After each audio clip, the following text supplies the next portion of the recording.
So this exercise is great for anybody with this pinch in the front side of their shoulder, or has a difficulty with this test, or this reaching across and internally rotating, or any of our internal rotation reach behind, and we want to shove that shoulder forward.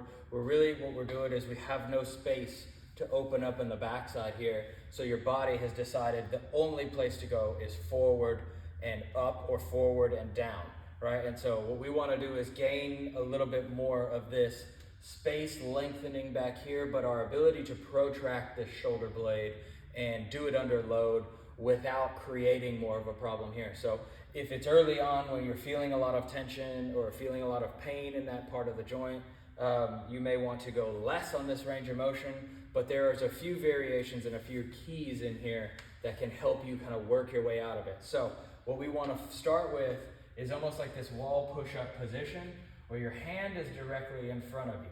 Now what we're focusing on with this is the pressure needs to be going through the wall in this portion of the hand.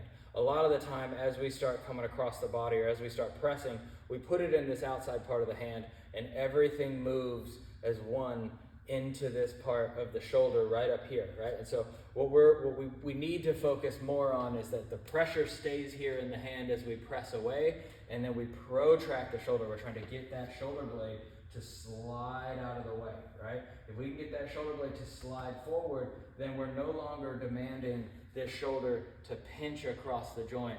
And that's where that shoulders down and back, and when you do everything, really just perpetuates this type of injury. So we want to start in this wall push-up position, and then I like to initially, if your problem is to always shrug, put your hand here. If you're having difficulty feeling the pressure in this part of the hand, you may want to put it on your wrist and hold there. But the first thing is, can we get to this wall? Can we push ourselves away? We want to keep a bent elbow the entire time, and we want to keep that pressure rocking down and into the internal part of the hand. So we're pushing and then push the wall away, keep the bent elbow, and now I can feel a lot of protraction in my shoulder. And so that at this point, we're trying to get a lot of that force and adduction.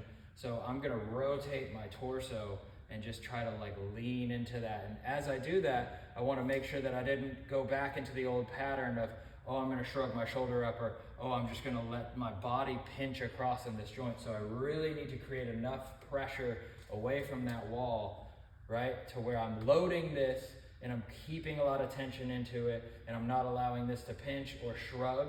Sometimes mentally, right? Like if we're reaching down, if we're reaching like this, we're dipping, then this shoulder's naturally gonna come up and we are gonna pinch that. And so it's fun to just reach that body across, right? Reach over the top and press, press, press. And now you'll feel a ton of work on the backside of that shoulder, and then come back.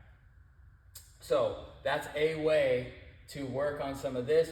You can do it as reps, right? Like so in reps, it'll look like this, right? Where I'm really pushing myself away, and then I'm reaching and loading. Reach and load and pushing as hard as I can through here. I feel that pressure in my hand, and I reach for the opposite side. I reach, reach, reach, and now this is on fire on the back side of my shoulder, but we're creating this closed connection between my shoulder and my internal rotation here, and then that'll help us gain a lot more access of that internal rotation of the shoulder.